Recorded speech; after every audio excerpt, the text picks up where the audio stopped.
People have asked me for the last 24 years, how do you develop an above average income? And the answer is, become an above average person. Develop an above average handshake. Some people want to be successful, they don't even work on their handshake. As easy as that would be to start on. They let it slide, they don't understand. Develop an above average smile. Develop an above average excitement. Develop an above average interest in other people. Develop an above average intensity to win. See, that'll change everything. Probably one of the most frustrating experiences in life is looking for an above average job with above average pay without becoming an above average person. It's called frustration.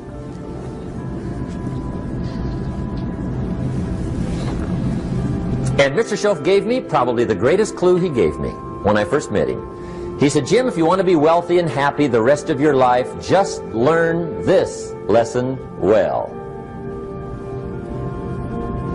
He said, learn to work harder on yourself than you do on your job.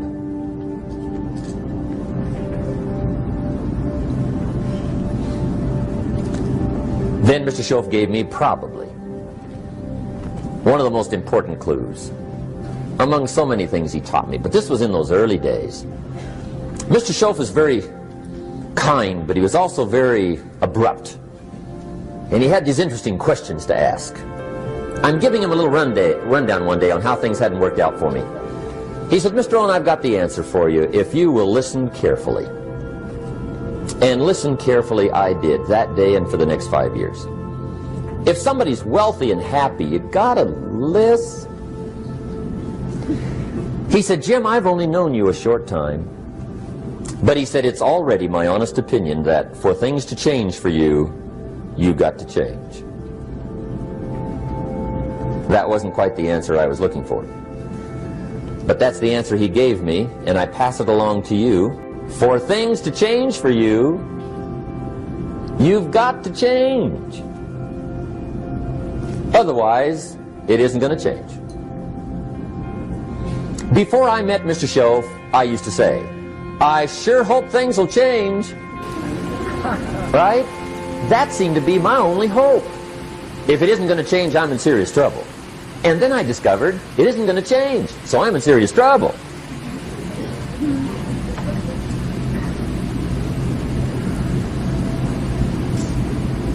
See, I can tell you what the 80s are going to be like. You have dropped into the right place. I did a seminar one time for Standard Oil executives and management in Honolulu. And we're having a conference one day on this big conference table. And one of them said to me, Mr. Rohn, you know some fairly important people halfway around the world. What do you think the 80s are going to be like? I said, gentlemen, I do know the right people. I can tell you. So they all listened very carefully. And I said, gentlemen, based on my wide experience, I can really honestly say to you, in my opinion, in the 80s, it's going to be about like it's always been. Aren't you glad you came? That's inside. I don't pass that around just everywhere. Now, of course, I said that to make a point, but I also said it because it's accurate. It's going to be about like it's always been. It isn't going to change.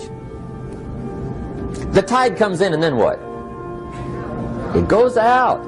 For 6,500 years that we know of, recorded history, and probably long before that. So it is not going to change. It gets light and then what? It turns dark. 6,500 years. See, it's not likely to change. And we're not to be startled by that. If the sun goes down, the guy says, what's happened, what's happened? It means he hasn't been here long, I guess, right? It always goes down about this time. The guy says, well, I don't like that arrangement. Well, you got to talk to somebody besides me, right? It gets light, then it turns dark. In rotation, the next season after fall is what? Winter. Pray tell, how often does winter follow fall? Every year regularly for the last 6,500 that we know of. See, it is not going to change. Now, some winters are long, and some are short, and some are hard, and some are easy, but they always come right after falls. It isn't going to change. Sometimes you can figure it out, sometimes there's no way to figure it out. Sometimes it goes well, sometimes it gets in a knot. Sometimes it sails along, sometimes it gets in reverse. See, that's not going to change. The last 6,000 years reads like this: opportunity mixed with difficulty. That's how it reads. It isn't going to change. The man says, well, if it isn't going to change, how will my life ever change? Answer, when you change. And whether I'm talking to high school kids or business executives, my message is always the same. And it goes like this: the only way it gets better for you is when you get better.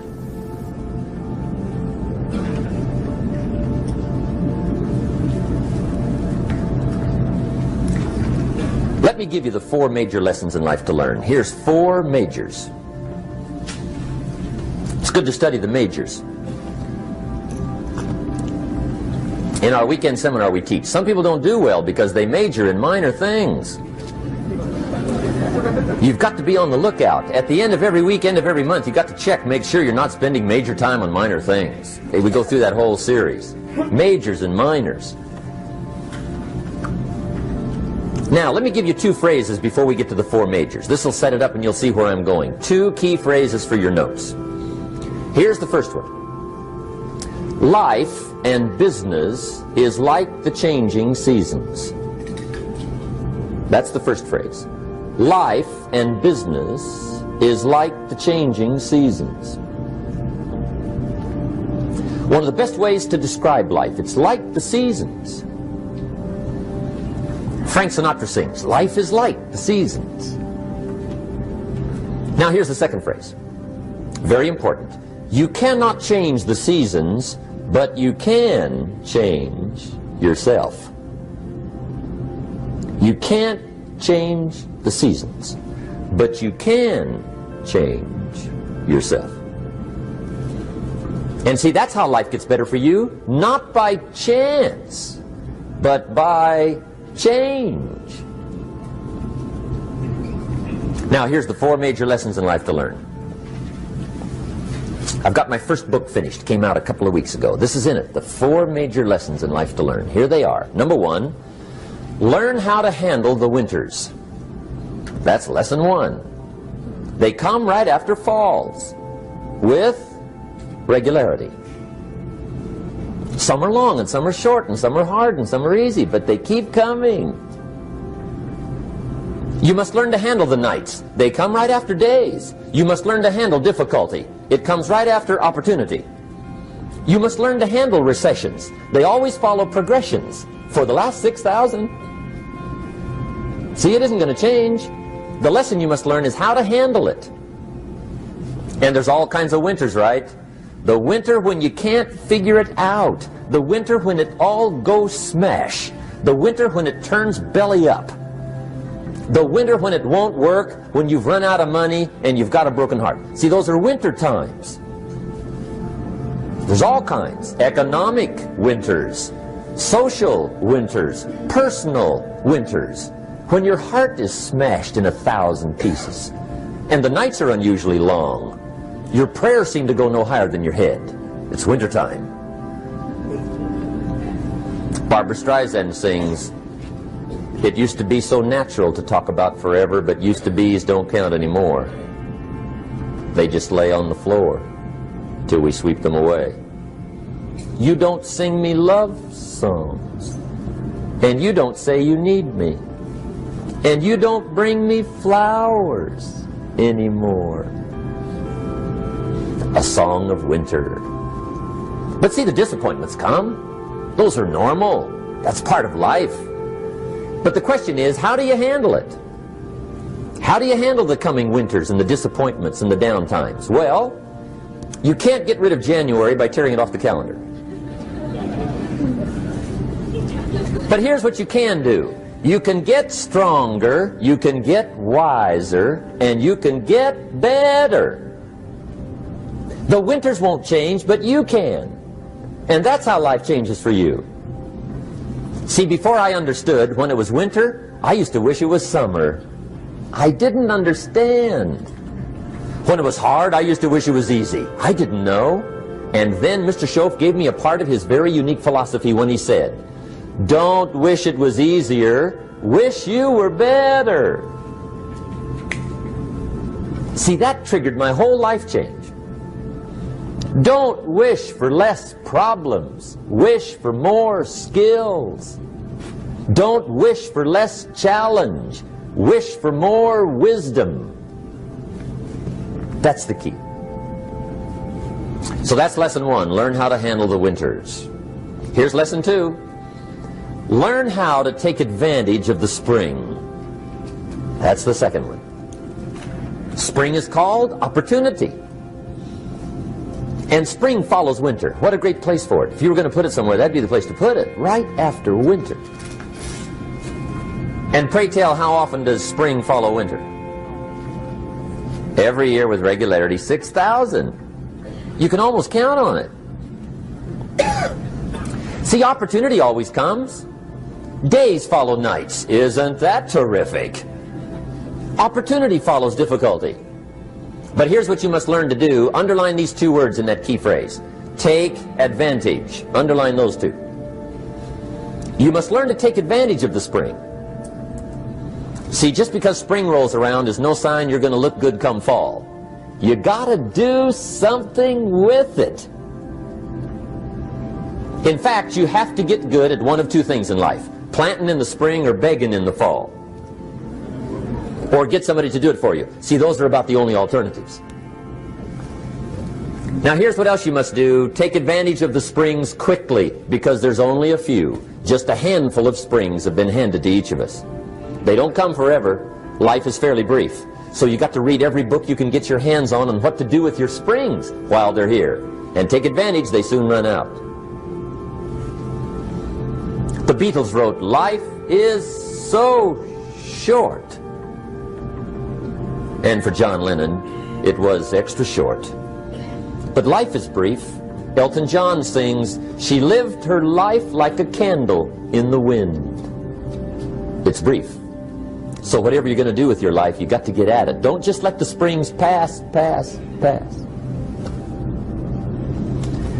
Here's the third major lesson in life to learn. Learn how to protect your crops all summer. You got to take care of what you start. Sure enough, as soon as you've planted your garden in the spring, the busy bugs and the noxious weeds are out to take it. And here's the next bit of truth. They will take it unless you prevent it. And that's the third major skill to learn. You've got to learn to prevent the intruder from taking all the good you start. It's one of the challenges. Here's 2 key phrases under number 3. First one, all good will be attacked. On this planet. Maybe not the next one we get to, but on this one, all good will be attacked. Every garden will be invaded. Not to think so is naive. And here's the second phrase. All values must be defended. Political values, social values, community values, family values, marriage values, friendship values, business values. Every garden must be tended all summer. Third major lesson. Now here's number 4. Fourth major lesson in life to learn. Learn how to reap in the fall without complaint. Learn to reap come harvest time without complaint. Take full responsibility for what happens to you. It's one of the highest forms of human maturity, accepting full responsibility. It's the day you know you've passed from childhood to adulthood, the day you accept full responsibility. And another note, learn to reap in the fall without apology. Without apology if you do well, and without complaint if you don't. That's maturity. I used to have that long list of reasons why I wasn't doing well. To explain. You got to explain, right? Otherwise you're going to look bad. I used to have this funny list called Reasons for Not Looking Good.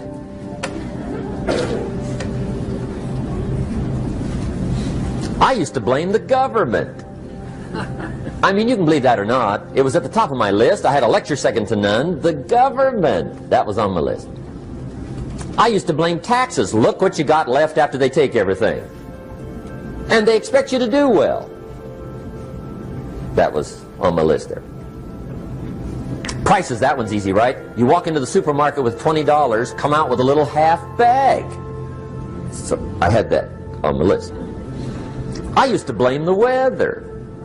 I blamed the traffic. I used to blame my car. I blamed the manufacturers. I used to blame the company. I blamed company policy.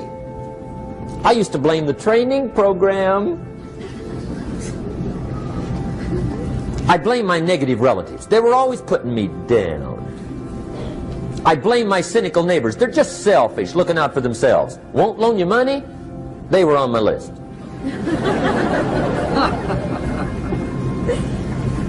I used to blame the economy. I blamed the community. That's a pretty good list for not doing well, isn't it? I thought it was good. I'll never forget one day, Mr. Schoaf was very kind, but he was also very blunt. And this was no exception. And I'm glad he was blunt. There's a lot of things I'd have missed if he hadn't have been blunt. One day, with sort of a curious look on his face, he said, "Jim, just out of curiosity, tell me, how come you haven't done well up until now?" Excellent question. I thought, well, so I won't look too bad, I'll go through my list. And this list I just gave you, I put that on him. And he was very patient. He let me go through the whole thing, the government, the weather. I went through this whole thing. When I finished, he looked my list over very carefully. He said, "Mr. Rohn, big problem with your list. You ain't on it." How brilliant.